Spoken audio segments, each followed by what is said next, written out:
중폭탄 딱 한 발이 도시 하나를 통째로 날려버렸습니다.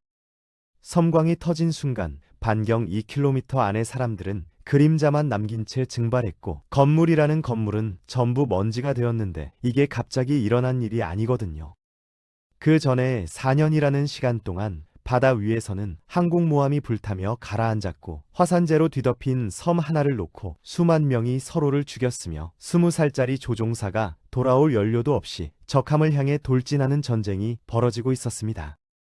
절벽에서 아이를 안고 뛰어내린 민간인이 수천 명이었고, 정글에서는 굶주림과 말라리아가 총알보다 많은 목숨을 앗아갔죠. 진주만의 첫 번째 폭발음부터 미주리호 갑판 위에 마지막 서명까지 태평양 전쟁이라는 거대한 비극을 처음부터 끝까지 한번 따라가 보겠습니다.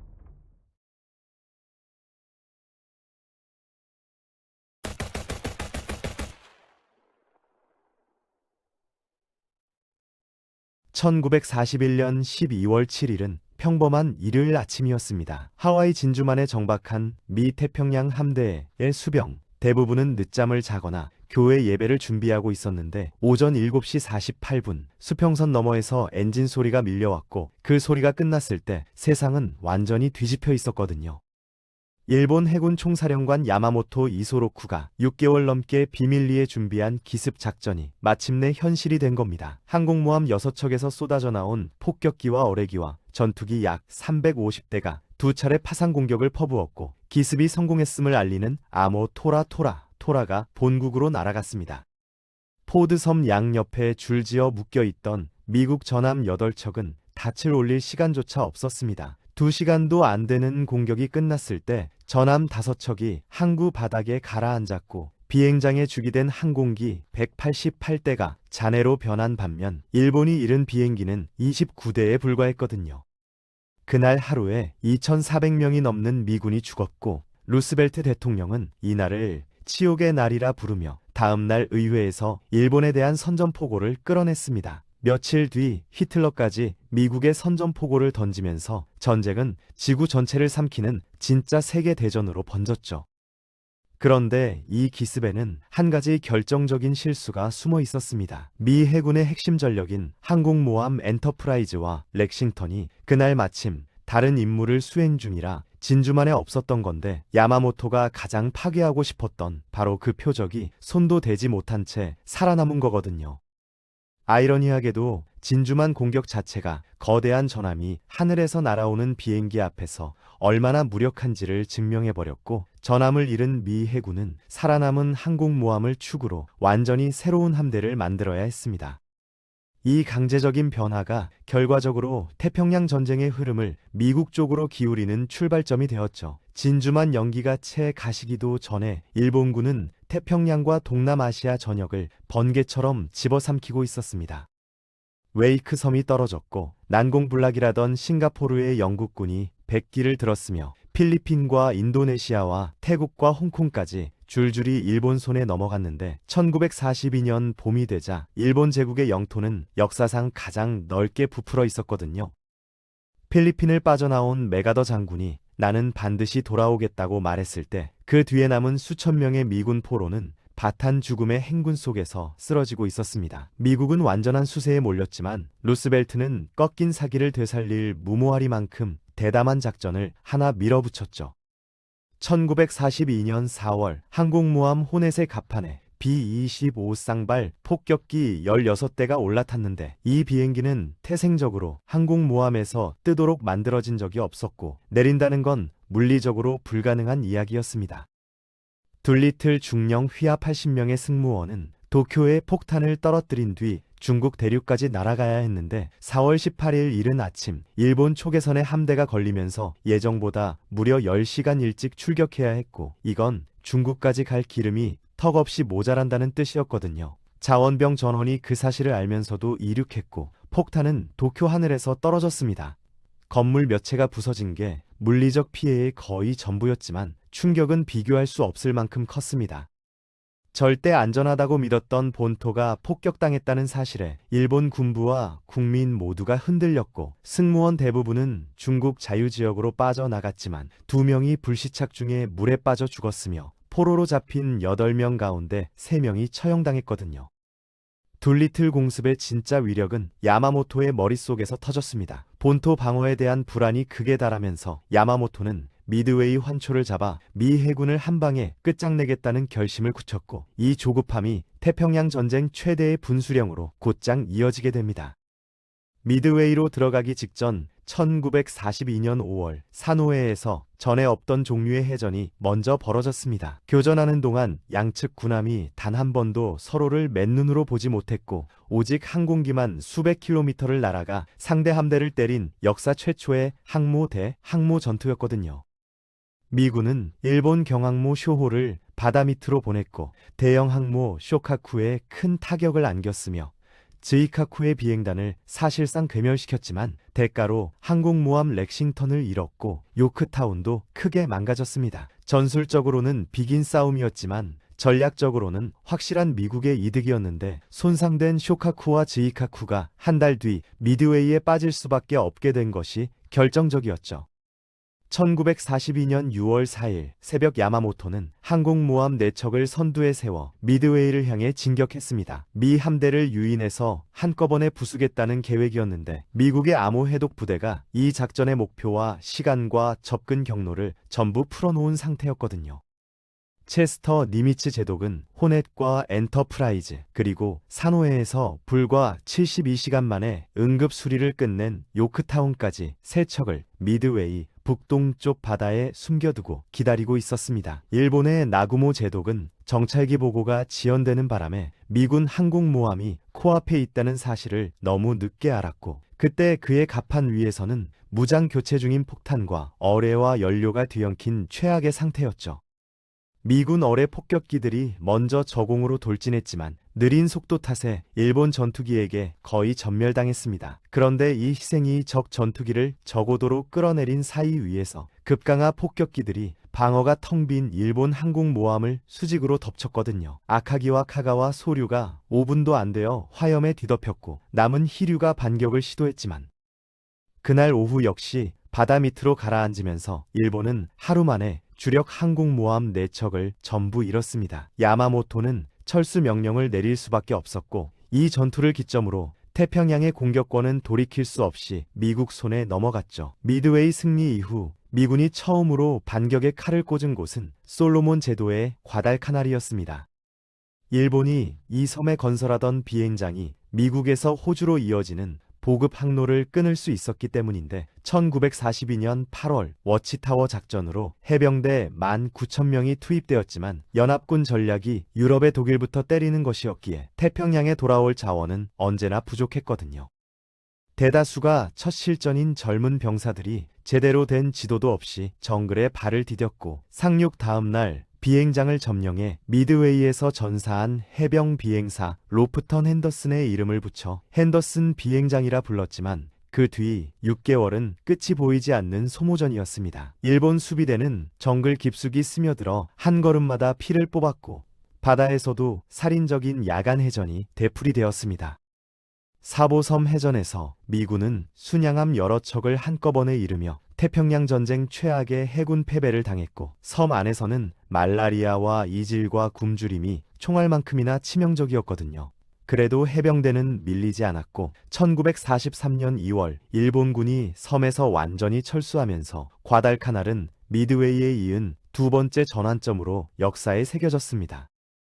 수세에서 공세로 바뀌는 순간이었죠. 과달카날 전투가 정리되어 가던 무렵 미군 암호팀이 야마모토 제독의 전선 시찰 일정이 담긴 통신을 해독했습니다. 진주만을 설계한 장본인을 직접 잡을 수 있는 기회였고, 지휘부는 벤전스라는 암호명으로 작전을 즉각 승인했거든요. 1943년 4월 18일 과달카날에서 출격한 P-38 라이트닝 편대가 650km를 파도 높이로 비행한 끝에 부겐빌 섬 상공에서 야마모토의 수송기를 따라잡았고, 총탄을 맞은 비행기는 정글 속에 처박혔습니다. 일본은 최고의 전략가를 잃었고, 이후 해군의 전략적 판단력에 메울 수 없는 빈자리가 생겼죠. 야마모토가 사라진 뒤 미군은 알류샨 열도에도 손을 뻗었습니다. 미드웨이 당시 양동작전으로 일본이 점령한 아투와 키스카에 여전히 2,500명이 미국 영토를 밟고 있었기 때문인데, 미국은 15만 명을 쏟아부어 탈환에 나섰지만 영하 30도를 넘나드는 혹한 속에서 총에 맞아 죽는 병사보다 얼어 죽는 병사가 더 많은 기이한 전쟁터가 펼쳐졌거든요. 최후의 일본 수비대 약 500명은 항복을 거부하고 수류탄을 자기 몸에 안고 터뜨리는 집단 자결을 택했습니다. 이 장면은 앞으로 태평양의 섬마다 반복될 패턴의 가장 처음이었죠. 1943년 후반에 접어들자 전쟁의 판 자체를 뒤엎는 힘이 미국 본토에서 밀려왔습니다. 진주만의 분노로 전시 총동원 체제에 돌입한 미국의 공장들이 에식스급 항공모함을 무려 12척이나 연달아 만들어낸 건데, 한 척의 길이가 270m에 배수량 27,000톤이고 항공기 80대에서 100대를 실을 수 있는 떠다니는 비행장이었거든요. 이 항공모함들이 파나마 운하를 거쳐 태평양의 하나둘 모습을 드러내면서 일본이 절대로 따라잡을 수 없는 숫자의 벽이 세워졌고, 미군은 적의 섬을 전부 뺏는 대신 전략적 핵심만 골라 뛰어넘는 섬 도약 전략을 본격적으로 가동했습니다. 그 전략의 첫 번째 시험은 1943년 11월 길버트 제도의 타라와 환초에서 치러졌습니다. 갈바닉 작전이라는 이름 아래 항공모함 17척, 전함 10건이 집결했지만 목표인 비치오 섬은 길이 3km도 안 되는 작은 모래땅이었고, 그 위에 일본군 4,500명이 콘크리트 벙커 속에서 죽을 각오를 단단히 하고 기다리고 있었거든요. 새벽 한포 사격이 끝난 뒤 해병대 5,000명이 해안을 향했는데 조수가 예상보다 빨리 빠지면서 상륙정 상당수가 산호초 위에 걸려 꼼짝 못하게 되었습니다. 해병들은 가슴까지 올라오는 바닷물을 걸어서 해안에 닿아야 했고, 은폐된 기관총 진지에 완벽한 관역이 되었죠.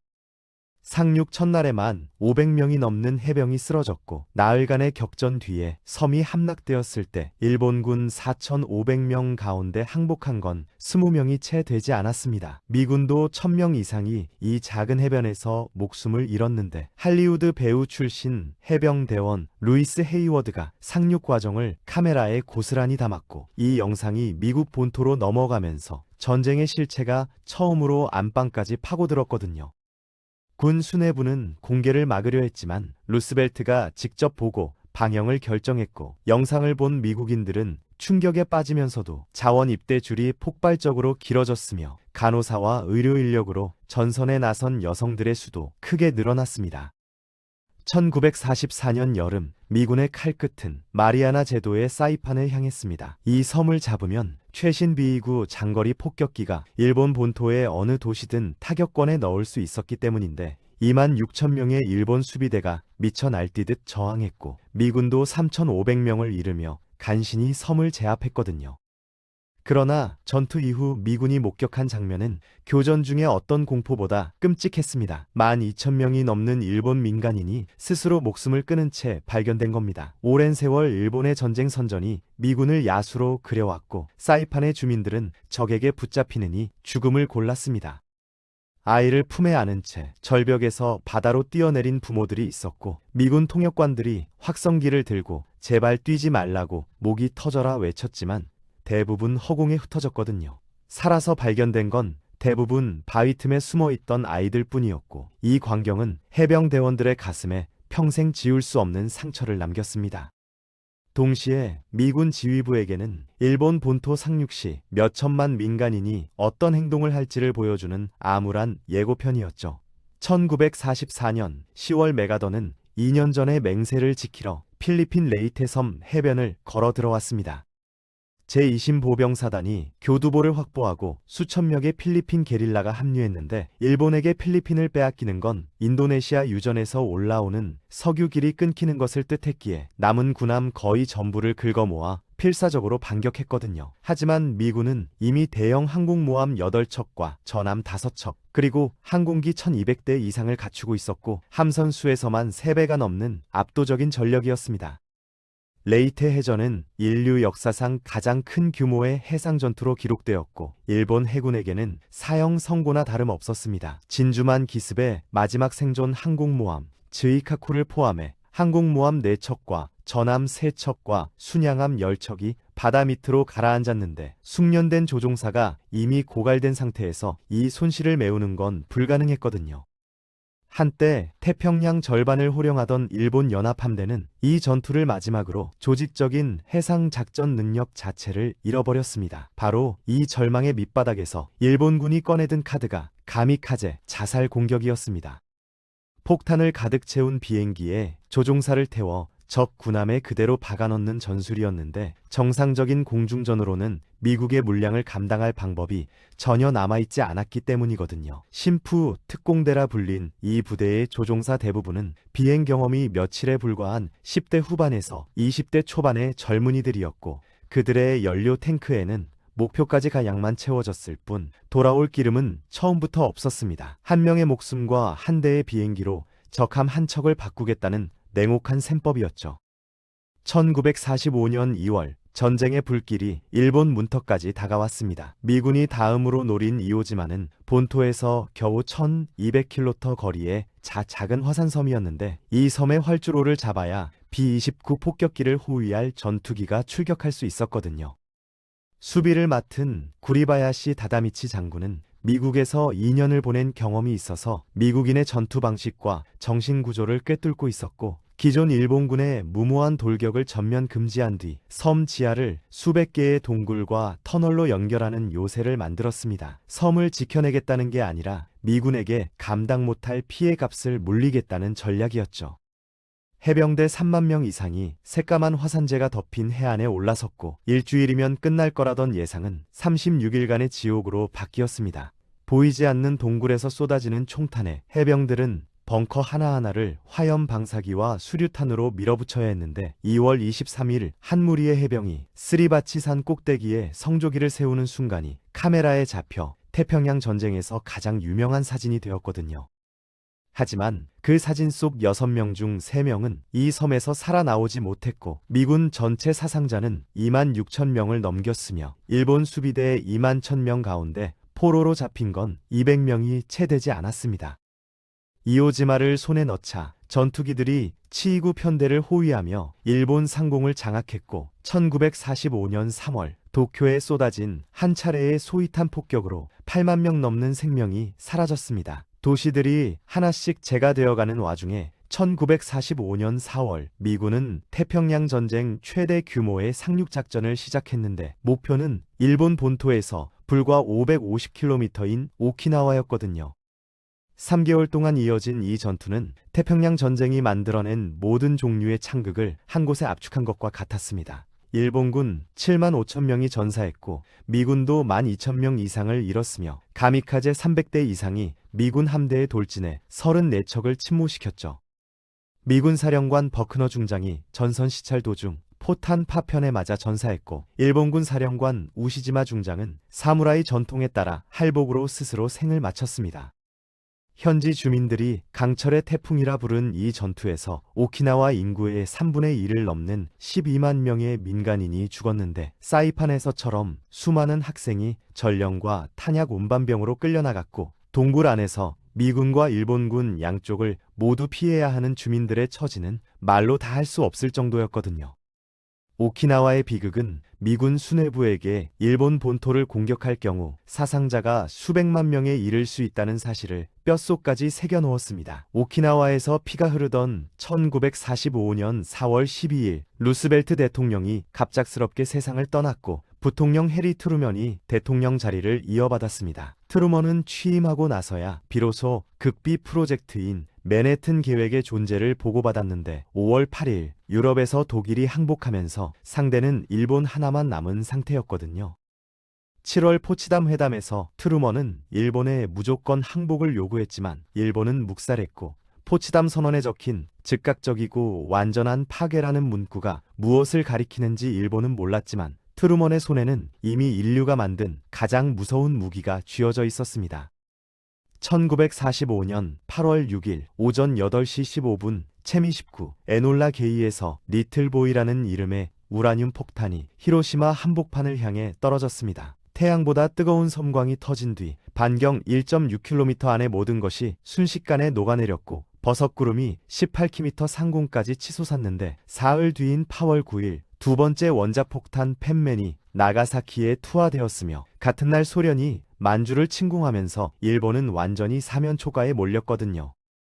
두 도시에서 폭발과 화상과 방사능으로 죽은 사람은 합쳐서 10만 명을 훨씬 넘었고 이후 수십 년간의 후유증 사망자까지 더하면 그 숫자는 훨씬 더 커집니다.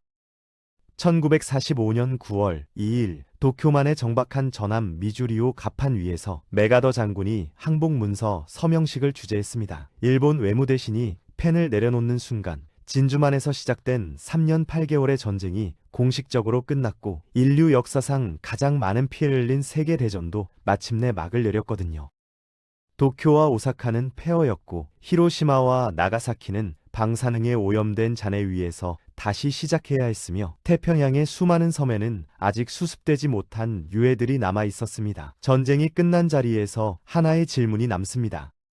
만약 일본이 진주만을 공격하지 않았다면 어땠을까요? 1941년 미국 내 고립주의는 압도적이었고 루스벨트에게 참전의 빌미가 없었다면 미국의 본격 개입은 최소 반년에서 1년 이상 늦어졌을 겁니다. 그 사이 독일은 소련과 영국에 훨씬 더 큰 타격을 가했을 것이고 노르망디 같은 대규모 반격이 밀리면서 소련이 유럽 해방의 대부분을 떠안는 전혀 다른 냉전 구도가 만들어졌을 수도 있었죠.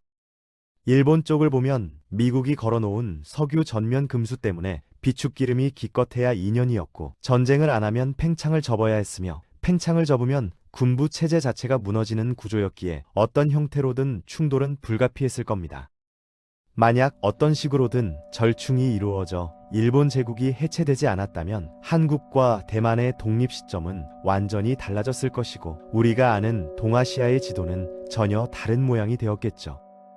돌아보면 진주만 공격은 한 명의 제독이 벌인 군사적 모험이기 이전에 자원 빈국이 대륙 제국의 꿈을 버리지 못한 끝에 기존 강대국과 정면으로 충돌한 구조적 폭발이었습니다. 전쟁 자체는 어쩌면 피할 수 없는 물살이었을지 모르지만 언제 어떻게 얼마나 크게 터지느냐는 수많은 선택 위에 놓여 있었고 그 차이가 수백만 명의 삶과 죽음을 갈랐거든요.